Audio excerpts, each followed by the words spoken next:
Hello everyone, welcome back to my channel. இன்னைக்கு நம்ம பார்க்க போற ரெசிபி ஆலு பராத்தா. இது ரொம்பவே பாப்புலரான ஒரு நார்த் இந்தியன் டிஷ். இது உருளைக்கிழங்கு ஸ்டஃப் பண்ணி பண்ற ஒரு பராத்தா. இது எப்படி பண்றதுன்னு பார்க்க வாங்க வீடியோக்குள்ள போகலாம்.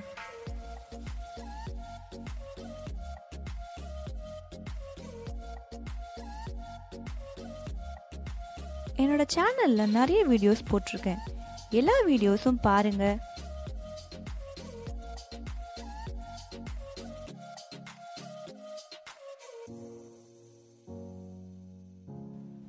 இந்த வீடியோ உங்களுக்கு பிடிச்சிருந்தா லைக் பண்ணுங்க. என் சேனல்ல இன்னும் சப்ஸ்கிரைப் பண்ணாம இருந்தீங்கன்னா சப்ஸ்கிரைப் பண்ணிக்கோங்க. மறக்காம பக்கத்துல இருக்க பெல் ஐகானை பிரஸ் பண்ணிக்கோங்க. அப்பதான் நான் போடுற வீடியோஸ் உங்களுக்கு நோட்டிபிகேஷன்ல வரும்.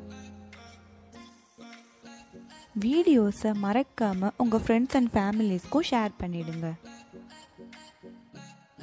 தேவையான பொருட்கள் பார்க்கலாம். கோதுமை மாவு 2 கப், உருளைக்கிழங்கு 4 வேக வச்சது, தேவையான அளவு தண்ணீர், பச்சை மிளகாய் 4 நறுக்கியது, கொத்தமல்லி, உப்பு தேவையான அளவு, chaat masala 1 tablespoon, garam masala 1 tablespoon, chilli powder 1/2 tablespoon, எண்ணெய் தேவையான அளவு.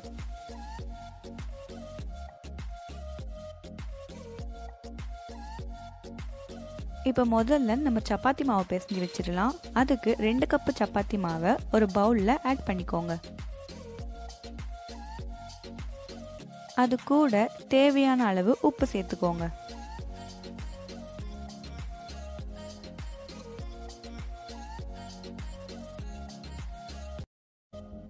இது கூட இப்போ 2 டேபிள் ஸ்பூன் எண்ணெய் சேர்த்துக்கோங்க.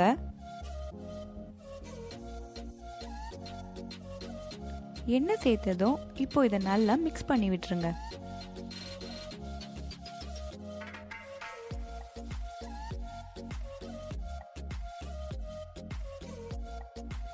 இது கூட இப்போ நம்ம தேவையான அளவு தண்ணி சேர்த்துக்கலாம்.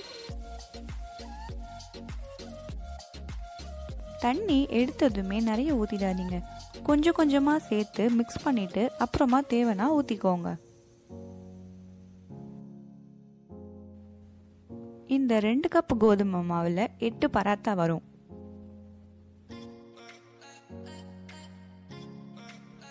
இப்போ கொஞ்சம் கொஞ்சமாக தண்ணி சேர்த்து அதை சப்பாத்தி மாவு பதத்தில் பிசைஞ்சுக்கோங்க.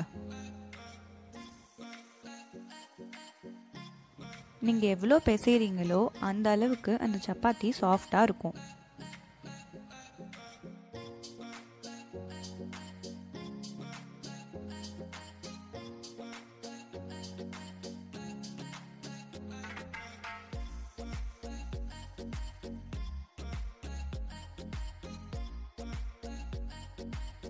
இப்போ நம்ம மாவு பிசைஞ்சு ரெடி பண்ணிட்டோம். இந்த மாதிரி தான் இருக்கு.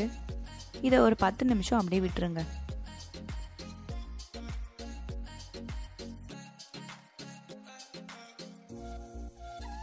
இப்போ நம்ம ஸ்டஃபிங் ரெடி பண்ணிக்கலாம். அதுக்கு 4 உருளைக்கிழங்கை வேக வச்சு அதை இந்த மாதிரி மசிச்சு வச்சுக்கோங்க. இப்போ ஒரு பேன் எடுத்து ஹீட் பண்ணிக்கோங்க. அந்த பேன் ஹீட் ஆனதும் அதில் 1 டேபிள் ஸ்பூன் எண்ணெய் சேர்த்துக்கோங்க.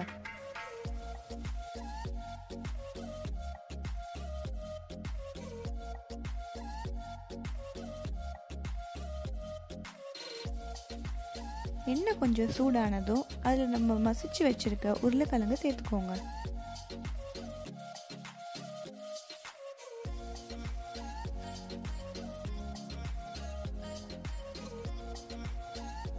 இப்போ எல்லாத்தையும் ஒரு 1 நிமிஷம் நல்லா வதக்கி விட்டுருங்க.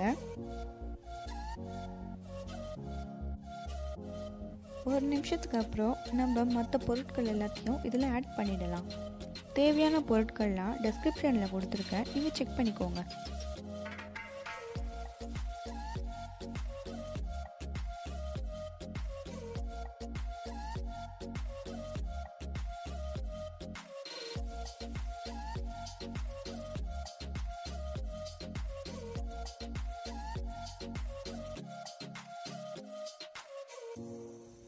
இப்போ இது கூட நம்ம 4 பச்சை மிளகாவை சின்ன சின்னதாக சாப் பண்ணி வச்சுருக்கோம், அதை இதில் சேர்த்துக்கோங்க.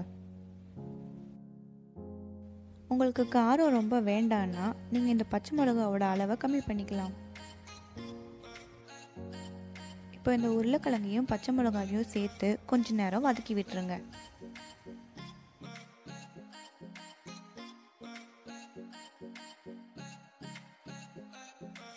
அடுத்து 1/2 டேபிள் ஸ்பூன் மிளகாய்த்தூள் சேர்த்துக்கோங்க. அது கூட 1 tablespoon garam masala, 1 tablespoon chaat masala. லைட்டாக ஒரு புளிப்பு சுவையை கொடுக்கறதுக்காக தான் இந்த சாட் மசாலா நம்ம சேர்த்துக்கிறோம். இப்போ இது எல்லாத்தையும் நல்லா கலந்து விட்டுருங்க. நல்லா கலக்கலைன்னா அந்த மசாலாலாம் ஒரே இடத்துல இருக்கும், அது நல்லா இருக்காது.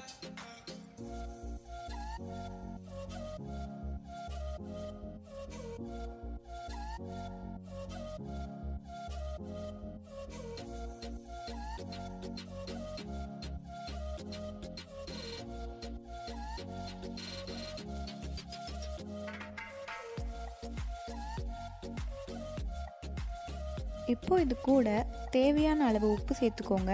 நான் ராக் சால்ட்டுன்றதுனால இந்த அளவு போடுறேன். நீங்கள் நார்மல் உப்பு இந்த அளவு போட்டிங்கன்னா ரொம்ப உப்பு அதிகமாகிடும் உங்களுக்கு. ராக் சால்ட் கொஞ்சம் நிறைய போட்டாலே அது உப்பு கரெக்டாக தான் இருக்கும். ஸோ நீங்கள் உங்கள் உப்பு அளவுக்கு ஏற்ற மாதிரி நீங்கள் போட்டுக்கோங்க.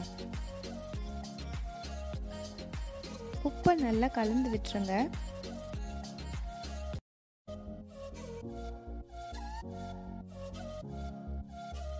ஃபைனலாக இதில் கொத்தமல்லியை சேர்த்து நல்லா கலந்து விட்டிங்கன்னா நம்மளோட ஸ்டஃபிங் ரெடி ஆகிடும்.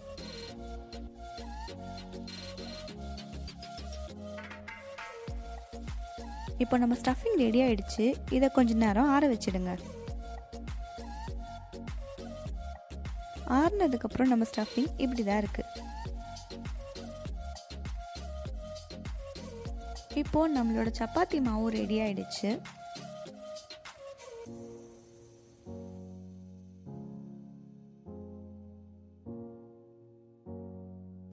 இப்போ நம்ம சப்பாத்தி பண்ண ஸ்டார்ட் பண்ணலாம். கொஞ்சம் கோதுமை மாவு எடுத்து தூவி விட்டுருங்க.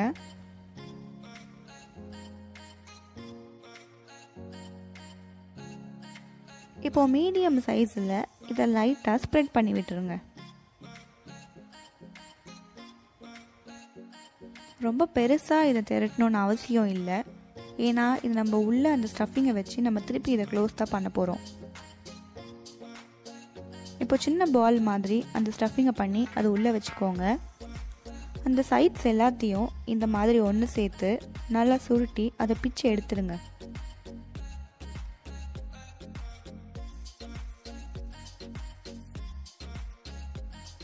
நீங்கள் அந்த மீதி இருக்க மாவை இந்த மாதிரி பிக்கலைன்னா அது எல்லாமே ஒரே இடத்துலேருந்து வேகாமல் இருக்கும்.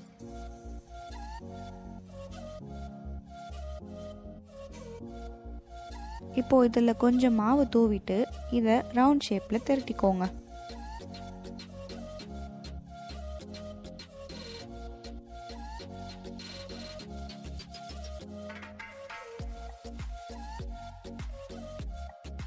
அந்த ஸ்டஃபிங் லைட்டாக வெளியே வரதா செய்யும், அது ஒன்றும் ப்ராப்ளம் இல்லை, நல்லா தான் இருக்கும் சாப்பிட.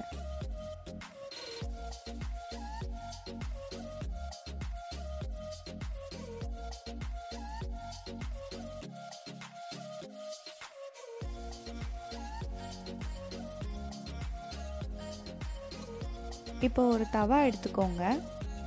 அந்த தவா கொஞ்சம் ஹீட் ஆனதும் அந்த சப்பாத்தி எடுத்து மேலே போட்டுருங்க. அதில் லைட்டாக இப்போ மேலே கொஞ்சம் ஆயில் போட்டுக்கோங்க. ஆப்ஷனல் தான் ஆயில், உங்களுக்கு வேண்டான்னா நீங்கள் விட்டுடலாம்.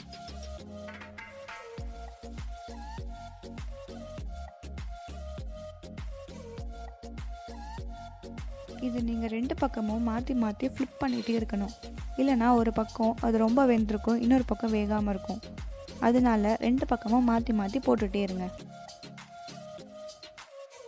இதில் நீங்கள் எண்ணெய்க்கு பதில் நெய்யோ இல்லை வெண்ணெயோ சேர்த்தாலும் ரொம்பவே டேஸ்ட்டாக இருக்கும்.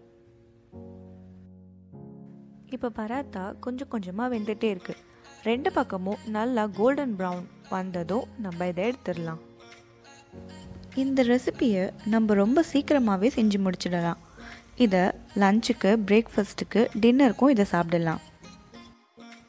நான் ஸ்டெப் பை ஸ்டெப்பாக அது எப்படி கலர் மாறுது அப்படின்னு காட்டுறதுக்காக தான் இதை ஃபுல்லாக இன்க்ளூட் பண்ணியிருக்கேன்.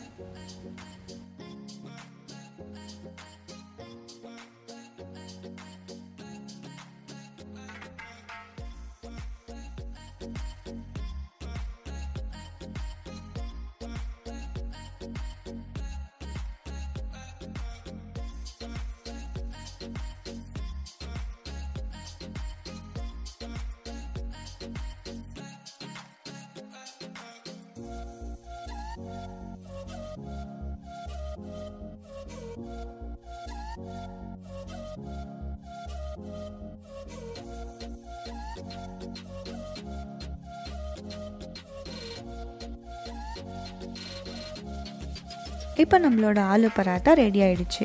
இதை நம்ம இப்போ பிளேட்டிங் பண்ணிடலாம்.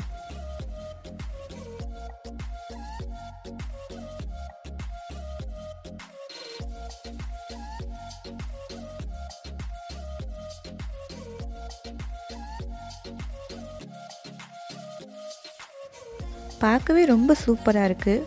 நான் மேலே கொஞ்சம் கொத்தமல்லியை கார்னிஷ் பண்ணியிருக்கேன். இதுக்கு பெஸ்ட்டு சைட் டிஷ் பார்த்தோன்னா கேர்டும் ஊறுகாயும் தான். ஆனால் நம்ம தக்காளி தொக்கு, குருமான்னு எது வேணாலும் இது கூட வச்சு சாப்பிட்டுக்கலாம்.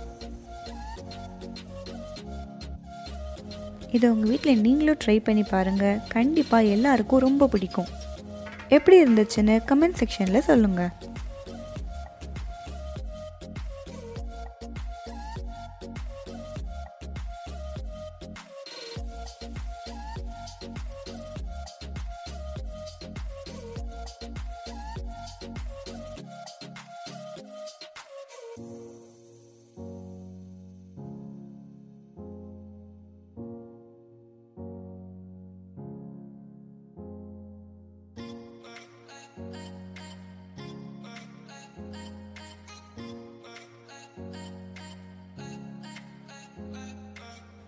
இப்போ இது எப்படி இருக்குன்னு டேஸ்ட் பண்ணி பார்க்கலாம்.